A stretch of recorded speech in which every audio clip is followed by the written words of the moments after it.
So, if you're paying attention to social media and Ukraine, you can't help but see that Joe Rogan was making some comments on his podcast about some somewhat disparaging comments about Ukraine, talking about how Biden's trying to start World War III, the election's already over, he's trying to sabotage Trump, and, bleep Ukraine and that sort of thing. So, we're going to watch about 3 minutes of what Rogan had to say, and then we'll compare that with what Klitschko said in response and what House Representatives Chairman McCall, he's the chairman of the House Foreign Relations Committee, had to say about Russia, and just to provide some context, so that you're hearing Rogan actually say what he says, and then you're hearing some responses. So this is what we're going to do. Let's hear what Rogan had to say. By incompetent people. I don't know. I just feel safer knowing, like, Pull this microphone with your face. I feel safer knowing that Trump is in office. I do too. I feel great about it. Like, I just like. What I thank don't God. feel safer is right now they're launching missiles into That's fucked Russia. up. Yeah. How are you allowed to do that when you're on the way out? Like, the people don't want you to be there anymore. There should be like some sort of a pause for like significant. Okay, so the real question was, how did it not happen before? That should be the question. How is it so orchestrated so that Russia can hit Ukraine with impunity, but if Ukraine hits Russia, somehow this is a crisis? That's the real question. But I get what he's saying. He's talking about how it looks like, well, Biden's just setting Trump up for problems. And I've seen that before. Doug McGregor talked about that in a previous video on Redacted. And you that's a talking point on that side. Actions that could potentially start World War III. Maybe that would be a good thing that we would like to avoid from a dying former president. Okay, and so avoiding World War III. This is the crux of the issue. How do you avoid World War III? Do you avoid World War III by continuing to appease a dictator? Or do you avoid World War III by showing a dictator, you know what, these are the lines, you can't cross it? Yesterday, I talked about how the anniversary of Turkey shooting down a Russian airplane that was violating Turkish airspace. Guess what? The Russians didn't do that again because they said, here, these are the parameters you can't cross. Instead of strong words, they did something about it, and the Russians didn't do it again. So the entire conversation on both sides of the equation goes back to, do you avoid World War III by continuing to appease Putin and let him do what he wants? Or do you avoid World War III by showing him that you can't actually do the things that he's doing and get away with it? That's the question here. It's the whole thing is nuts. I mean, look, I don't know about politics. Zelensky says Putin is terrified. You, man. Well, it certainly seems from Russian media sources that the Russians do not want Ukrainians to be able to use these long-range missiles. In fact, the ICBM was to show them their displeasure about the use of these long-range missiles. So they are freaking out about that, and that's 100% true. You people. You fucking people are about to start World War III. Yeah, it's crazy. Again, we have two very different perspectives about how World War III starts, and I think this is the wrong perspective. Now, I'm trying to be kind to Joe Rogan as I try to be kind to everyone, but he is presenting a Russian talking point version of reality, and we have to understand that. Fired a missile today. I feel Yeah, like they fired an intercontinental ballistic missile for the first time ever. It's the first time one of those has ever been used. it's insanity. Fucking insanity, because those intercontinental ballistic missiles can have nukes on them. This one did. Well, they had other missiles that they fired into Ukraine for the last year that could have nukes on them. So this is not a new thing.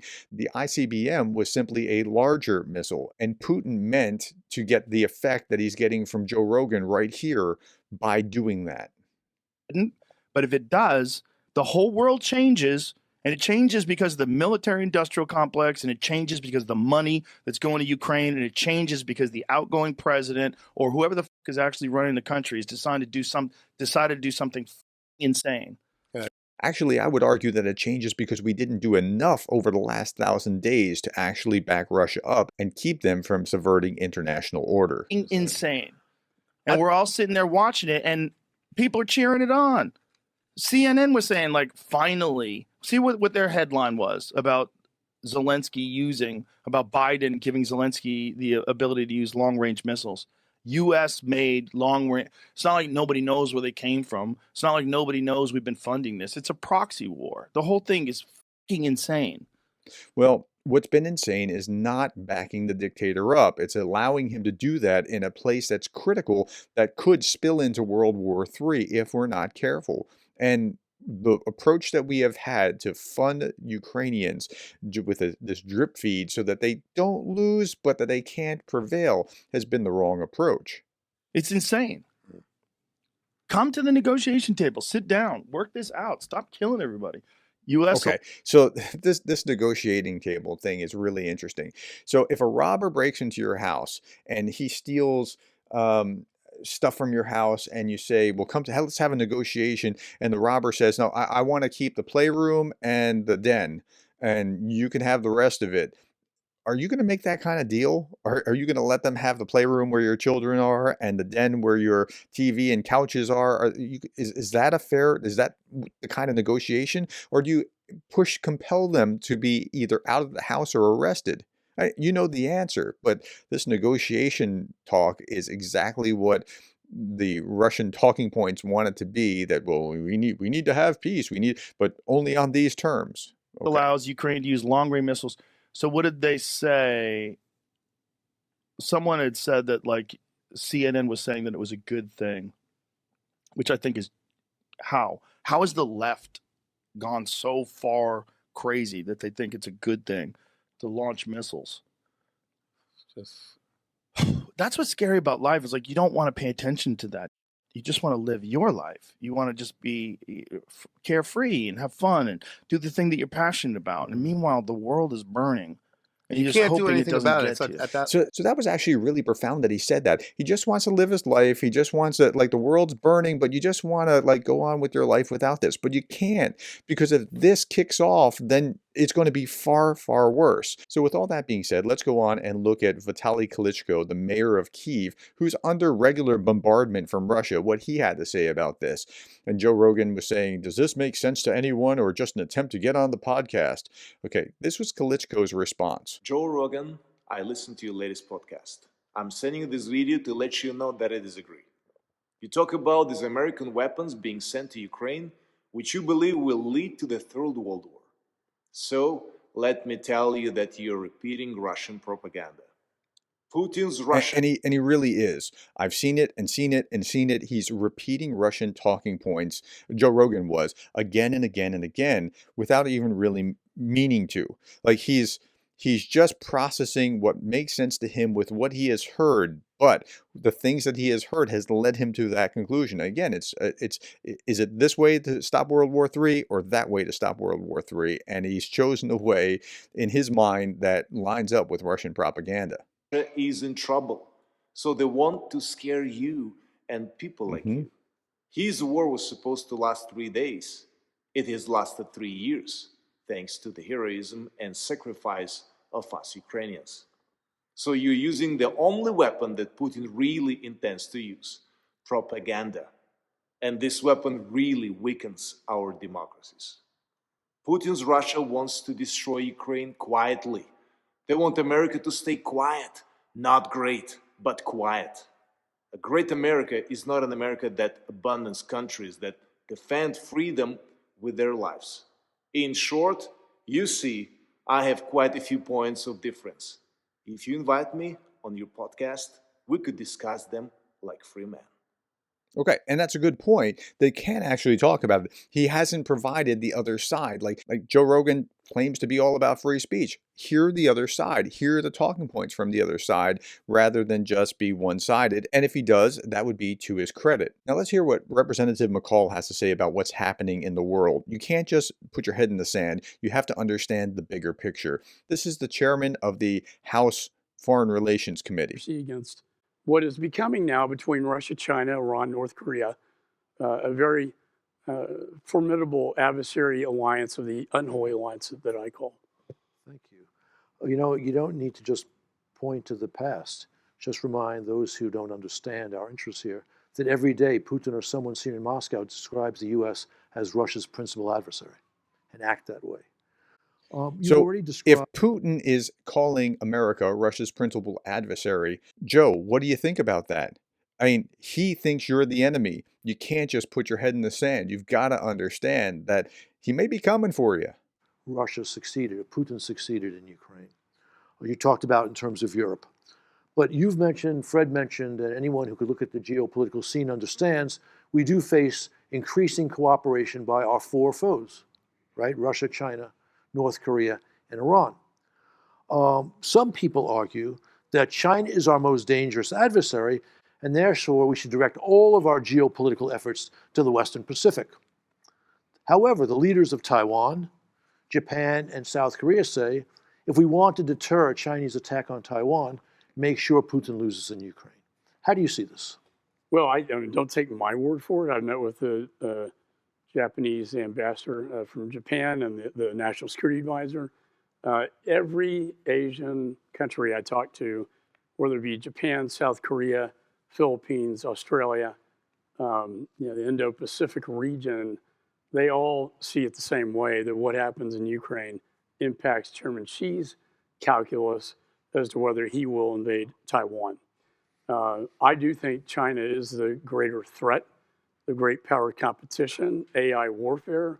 The Indo-China, Indo-Pacific conflict could result in, when you look at a World War III analysis, that is the one I worry the most about. We have two hot zones, and they're all tied together.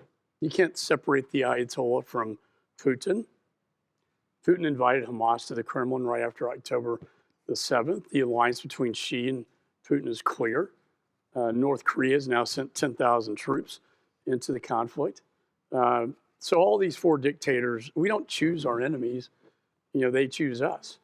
And, when I gave my closing argument on the floor, it was, do you want to be, think about this vote, because it's historical. And do you want to be remembered as Chamberlain or Churchill? Yeah, he's talking about the vote on the floor of the House to supply Ukraine, right? Because that, at the end of the day, is the decision that we had to make. There were a lot of courageous members that did the right thing. There were members who were afraid of their own shadows. But you know what? We didn't get the blowback that everybody said we were going to get when we went back home.